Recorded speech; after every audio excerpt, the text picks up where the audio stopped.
दोस्तों जैसा कि हम सभी जानते हैं कि ईश्वर ने इस चराचर जगत में अनेक प्रकार की योनियां बनाई हैं। उन्हीं योनियों में जीव जंतु भी शामिल हैं और अनेक प्रकार के कीड़े मकोड़े भी, जिनमें से कुछ बड़े जीव हैं और कुछ छोटे, और इनमें से कुछ जीव ऐसे भी हैं जिनको कुछ मनुष्य मार करके खाते हैं। दोस्तों, कुछ मनुष्यों के मन में यह प्रश्न जरूर उठता है कि क्या भगवान ने जीवों को मारकर खाने के लिए बनाया है? क्या मांस खाना पुण्य है या पाप? आज की इस ज्ञानवर्धक कहानी में हम आपको यही बताएंगे कि जीवों को मारकर खाने से पाप लगता है या नहीं।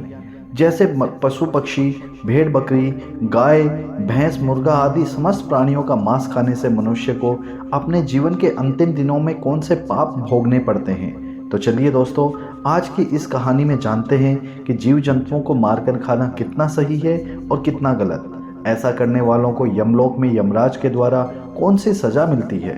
दोस्तों, इस कलयुग में ऐसे लाखों करोड़ों लोग मिलेंगे जो मांस खाते हैं और मांस खाने को सही मानते हैं।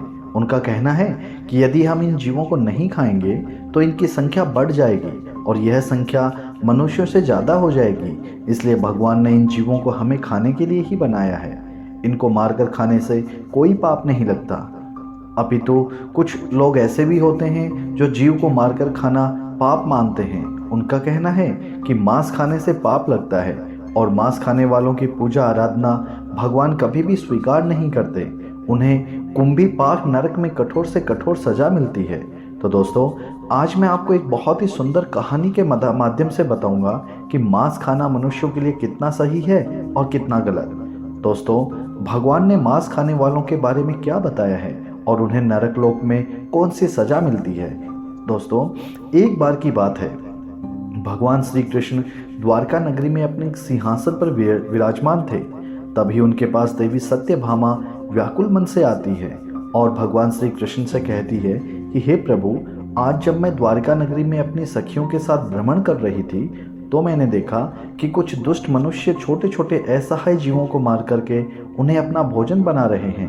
हे प्रभु, यह देख करके मेरे मन में एक प्रश्न उठ रहा है और मैं चाहती हूँ कि आप मेरे प्रश्न का उत्तर दें। तब भगवान श्री कृष्ण ने कहा कि हे देवी सत्यभामा, तुम्हारे मन में जो भी प्रश्न उठ रहा है वह मुझे बताओ, मैं निश्चय ही उनका जवाब दूंगा। दोस्तों, देवी सत्यभामा ने कहा कि हे प्रभु, क्या इन छोटे छोटे इन निर्दोष जीवों को मारकर खाना मनुष्य के लिए पाप है या पुण्य?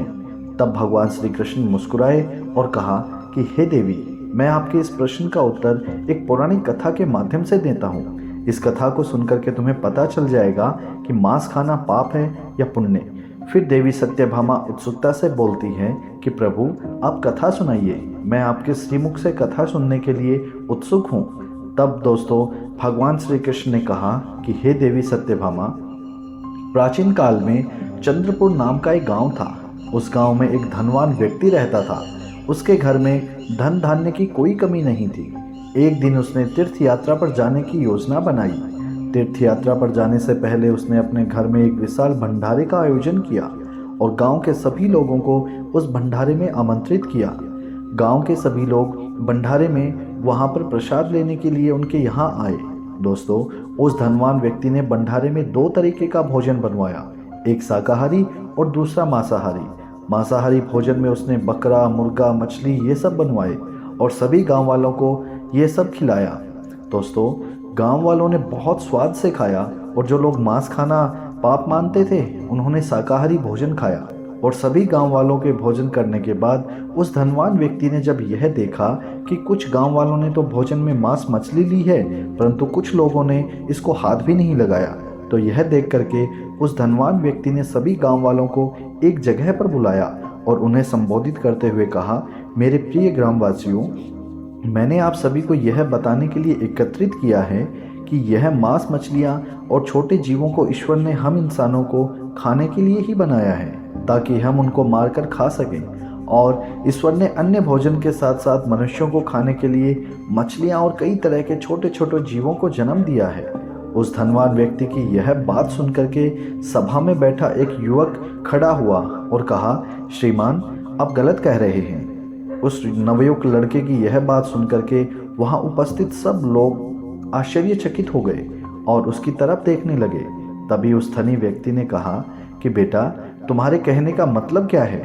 तब उस लड़के ने बहुत ही सरल स्वभाव में कहा कि श्रीमान, इस संसार में समस्त जीवों को परमात्मा ने बनाया है, लेकिन इसको मारकर खाने के लिए नहीं, बल्कि इनको अपना जीवन जीने के लिए। और यह छोटे छोटे जीव भी पृथ्वी पर रहने वाले मनुष्यों की तरह ही जन्म लेते हैं और मनुष्यों की तरह ही उनकी मृत्यु होती है। और जिस तरह हम मनुष्यों को चोट लगने पर पीड़ा होती है, उसी तरह उन्हें भी पीड़ा होती है। और इस संसार में कोई भी प्राणी किसी अन्य प्राणी से श्रेष्ठ नहीं है, बल्कि सभी जीव जंतु और मनुष्य समान हैं। वह अलग बात है कि ईश्वर की कृपा से मनुष्यों की बुद्धि ज़्यादा विकसित है और जीव जंतुओं की कम, लेकिन इसका मतलब यह नहीं है कि आप ज़्यादा शक्तिशाली हैं तो अपने से कम शक्तिशाली जीव को मारकर उन्हें अपना भोजन बनाएंगे। श्रीमान, यह कहना गलत है कि ईश्वर ने छोटे जीवों को हमें खाने के लिए बनाया है। हम अपने स्वाद के लिए और अपनी जीविका के लिए और भी चीज़ें खा करके अपना पेट भर सकते हैं। ईश्वर ने हमें जीव जंतुओं से अधिक बुद्धि दी है। इसका मतलब यह नहीं है कि हम अपने शरीर के पोषण के लिए किसी को भी मार कर खा सकते हैं। यदि कोई जीव जंतु आपसे कमज़ोर है तो इसका मतलब यह नहीं कि आप उन्हें मारकर खाओगे और भगवान ने उन्हें आपके खाने के लिए बना दिया।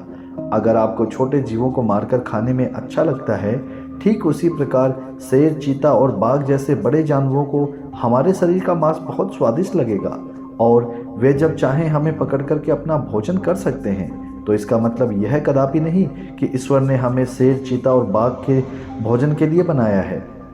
यदि आप ऐसा मानते हैं कि मुर्गा, मछली, भेड़, बकरी को भगवान ने हमारे भोजन के लिए बनाया है, तो फिर शेर, चीता, बाघ से अपनी रक्षा क्यों करते हो? भगवान ने आपको भी तो उसके भोजन के लिए ही बनाया है, तो आप शेर, चीता और अन्य हिंसक जानवरों से खुद को क्यों बचाते हो?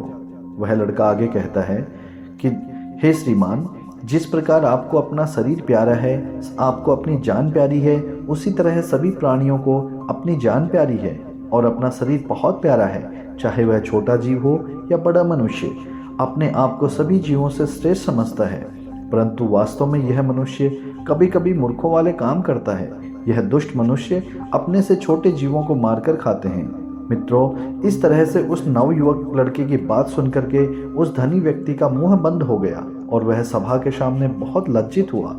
गांव के सभी लोग उस लड़के की इस बातों से सहमत हो गए और फिर भगवान श्री कृष्ण ने देवी सत्यभामा से कहा कि हे देवी, मैं तुम्हें भगवान शिव का एक और उपदेश सुनाता हूँ। इस उपदेश को स्वयं भगवान शिव जी ने माता पार्वती को सुनाया था कि हे देवी, इस उपदेश को सुनने के बाद आपको पता चल जाएगा कि मांस खाना पाप है या पुण्य। तो देवी सत्यभामा ने कहा, सुनाइए प्रभु, इस कथा को पूरा मन लगा करके सुनना, नहीं तो यह कथा आपके समझ में नहीं आएगी, क्योंकि आधी अधूरी कथा सुनने वाले लोग हमेशा मांस, मछली और छोटे जीवों को मारकर खाते हैं। जो कथा को पूरी सुनता है वह जीवन में ऐसा पाप कभी नहीं कर सकता और उसके घर में माता लक्ष्मी जी वास करती हैं। दोस्तों, कथा सुनाते हुए भगवान श्री कृष्ण कहते हैं कि हे देवी, एक बार एक सन्यासी महात्मा जंगल में तपस्या कर रहे थे। तभी उनके पास एक छोटा सा मृग तेजी से भागता हुआ आया और उनके पीछे छिप गया।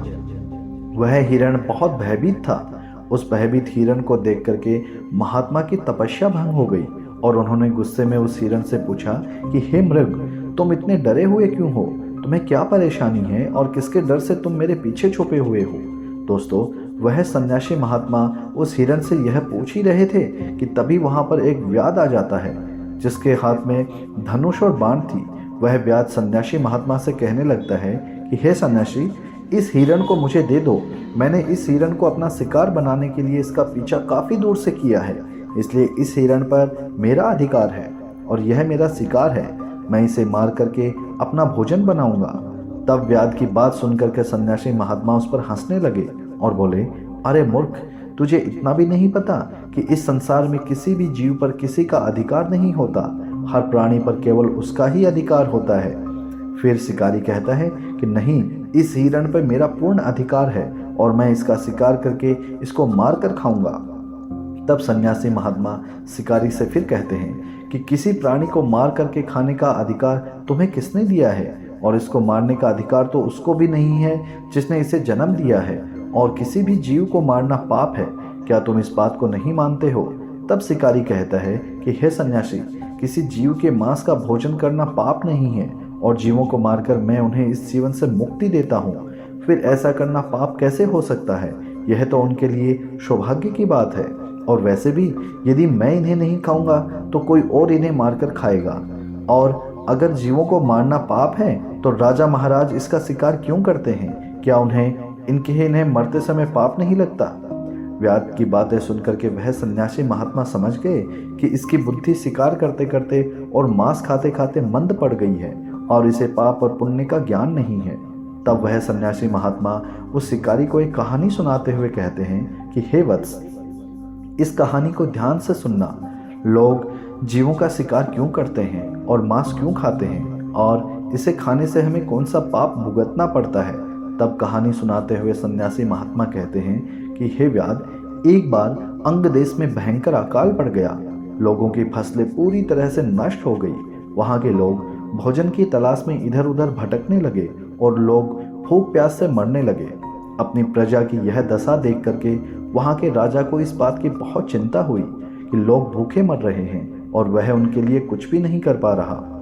तभी उस राजा ने एक सभा बुलाई और अपने मंत्री से पूछा कि लोगों को इस भोजन के अकाल से और भूखमरी से कैसे बचाया जा सकता है।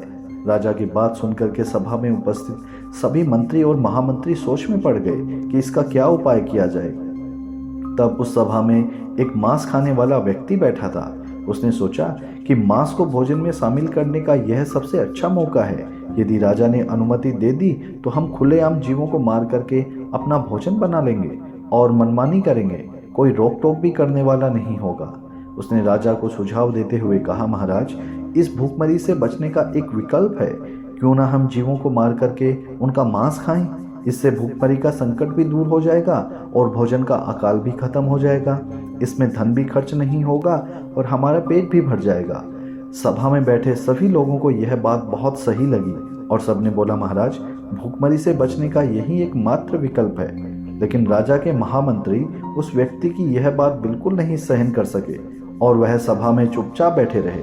तब राजा ने पूछा, महामंत्री जी, आप चुप क्यों बैठे हो? तब महामंत्री ने कहा, महाराज, जीवों को मारकर खाना सही नहीं है और मैं अपनी राय आपको कल दूंगा। और रात होते ही महामंत्री जी उस व्यक्ति के घर गए जिसने मांस खाने की बात कही थी और मंत्री ने उस व्यक्ति से कहा कि भाई, आज शाम को अचानक महाराज की तबीयत बहुत खराब हो गई है और वैद्य जी ने कहा है कि यदि राजा को किसी मोटे ताजे हष्ट पुष्ट इंसान का थोड़ा सा मांस खाने को मिल जाए तो वह पूरी तरह से ठीक हो जाएगा और तुम मुझे हष्ट पुष्ट और मोटे ताजे दिख रहे हो, इसलिए मैं आपका मांस लेने के लिए आया हूँ और मुझे विश्वास है कि आप राजा को बचाने के लिए हमें अपना मांस जरूर दोगे। यदि तुम हमें अपने शरीर का थोड़ा सा मांस दे दोगे तो महाराज ठीक हो जाएंगे। इसके बदले में महाराज तुम्हें बहुत सारा धन देने के लिए भी तैयार हैं। दोस्तों, महामंत्री की यह बात सुनकर के वह आदमी बहुत डर गया और वह भागता हुआ अपने घर के अंदर गया। अपने घर से बहुत सारी स्वर्ण मुद्राएं ला करके महामंत्री को दे दिया और कहा, महामंत्री जी, आप मेरे शरीर के मांस के बदले यह स्वर्ण मुद्राएं ले लीजिए और इन स्वर्ण मुद्राओं से किसी और का मांस खरीद लीजिए। फिर महामंत्री बोले, नहीं भाई, राजा ने आप ही का मांस लाने को कहा है क्योंकि आप बहुत ही हष्ट पुष्ट हैं और थोड़ा सा मांस देने से आपका कुछ नहीं बिगड़ेगा, राजा की जान बच जाएगी और इसके बदले महाराज तुम्हें राजकीय सलाहकार के पद पर नियुक्त कर देंगे। यह सुनकर के वह व्यक्ति महामंत्री के पैर पकड़ करके बोला, मंत्री जी, मुझे माफ़ कर दो, मैं अपने शरीर का मांस नहीं दे सकता। इतना कह करके वह वहाँ से भागने लगा। मंत्री ने कहा, तुमको यहाँ से भागने की कोई ज़रूरत नहीं है। यदि तुमको अपना मांस नहीं देना है तो मत दो।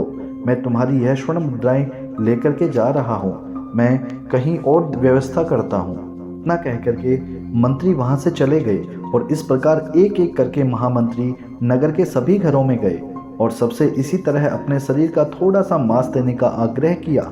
लेकिन सबने मांस के बदले अपने अपने घर से ला करके स्वर्ण मुद्रिकाएं दे दी। किसी ने 1 लाख तो किसी ने 2 लाख मुद्राएं दी, लेकिन अपने शरीर से मांस किसी ने नहीं दिया। फिर महामंत्री उन मुद्राओं को लेकर के अपने घर चले गए और अगले दिन सुबह सारे लोग राजा को देखने उनके महल पहुंचे और महामंत्री भी उन मुद्राओं को लेकर के राजा के दरबार में पहुंच गए और उन मुद्राओं को राजा के सामने रख दिया। इतना सारा धन देख करके राजा बोले, महामंत्री जी, आप इतना सारा धन कहाँ से लाए हैं? तब महामंत्री ने राजा को मांस वाली पूरी बात बताई और कहा, महाराज मैं इन लोगों के घर गया था और मैंने इनसे झूठ बोलते हुए कहा कि महाराज की तबीयत बहुत खराब है और उन्हें थोड़े से मांस की ज़रूरत है। और इस तरह करके सबके सब घर गया और सबने यही बात कही तो सबने मांस देने से मना कर दिया। सबने इनके बदले यह धन और स्वर्ण मुद्राएं दी हैं। फिर महामंत्री ने कहा, महाराज अब आप ही इस बात का निर्णय लीजिए कि इन लोगों ने अपने शरीर का मांस देने से मना कर दिया और बदले में इतना सारा धन दिया है, और यही लोग कल सभा में बोल रहे थे कि हम जीवों को मारकर उनका मांस खाकर भूखमरी से बच सकते हैं। आगे वह मंत्री कहता है कि हे महाराज, जब इन मनुष्यों को अपने शरीर से थोड़ा सा मांस देने में इतनी तकलीफ होती है तो सोचिए उन जीवों पर क्या बीतती होगी जिन्हें यह निर्दय होकर के मार देते हैं। महामंत्री की इस बात को सुनकर के राजा को यह बात समझ आ गई कि हमें जीवों को मारकर खाना नहीं चाहिए। इस प्रकार वह सन्यासी महात्मा ने उस व्याध से कहा कि हे व्याध, यह कहानी सुनकर तुमको समझ आ ही गया होगा कि अपना शरीर सबको प्राण से ज़्यादा प्रिय होता है, चाहे वह कोई मनुष्य हो या कोई जानवर। इस संसार में सबके प्राण उतने ही मूल्यवान होते हैं जितने कि आपके। इसलिए हमें किसी को मार करके नहीं खाना चाहिए, क्योंकि यदि मनुष्य को कोई चोट पहुंचाता है तो उसे बहुत दर्द होता है, परंतु यह दुष्ट मनुष्य अन्य जीवों को मारते समय एक पल भी नहीं सोचता और उन निर्दोष जीवों को बहुत ही बेरहमी से मार देता है। हे व्याध, जिस तरह तुम इस हिरण को मारने के लिए इसका पीछा कर रहे हो, यदि इसी तरह कोई तुमको अपना शिकार बनाए और तुमको मारकर खाए तो कैसा होगा। जिस दिन तुम्हारा शिकार कोई बड़ा जानवर करेगा उस दिन तुम्हें दूसरों की जिंदगी की कीमत समझ में आ जाएगी। दोस्तों, सन्यासी महात्मा की यह बात सुनकर के उस शिकारी की आंखों में आंसू आ गए और बोला, हे परमात्मा, हे महात्मा, मुझे क्षमा कर देना। आज मैं आपको एक वचन देता हूँ कि आज से मैं कभी भी जीवों को मारकर नहीं खाऊंगा और मैं मांस खाना छोड़ दूंगा। दोस्तों, इस प्रकार से भगवान श्री कृष्ण ने देवी सत्यभामा को मनुष्य के जीवन की कड़वी सच्चाई बताई। दोस्तों, मैं जगत के संचालक भगवान श्री हरि विष्णु से हाथ जोड़ करके प्रार्थना करूंगा कि इस संसार में मांस खाने वाले व्यक्तियों की मानसिकता को बदलें, क्योंकि कुछ लोगों को अभी भी यह लगता है कि मांस खाना पाप नहीं है। वे यह सोचते हैं कि मैं तो खरीद कर खाता हूँ इसलिए मुझे पाप नहीं लगेगा, पर ऐसा नहीं है दोस्तों। पाप सबको लगता है, चाहे आप खरीद कर खाएं या आप जीवों को मार कर खाएं। इसलिए हमें मांस नहीं खाना चाहिए, क्योंकि मांस खाने वाले व्यक्ति की प्रार्थना ईश्वर कभी स्वीकार नहीं करते हैं। दोस्तों, गरुड़ पुराण के अनुसार जो भी मनुष्य जीवों की हत्या करता है उन्हें नरक लोक में कठोर से कठोर सजा दी जाती है। दोस्तों, आशा करता हूँ कि आपको यह ज्ञानवर्धक कथा अच्छी लगी होगी। आप एक बार सच्चे मन से कमेंट बॉक्स में जय श्री राम जरूर लिखें। भगवान श्री राम आपको हमेशा खुश रखें, आपके परिवार को हमेशा स्वस्थ रखें। दोस्तों, मिलता हूँ फिर एक नई कहानी में। तब तक के लिए आप सबको हाथ जोड़ करके जय श्री राम।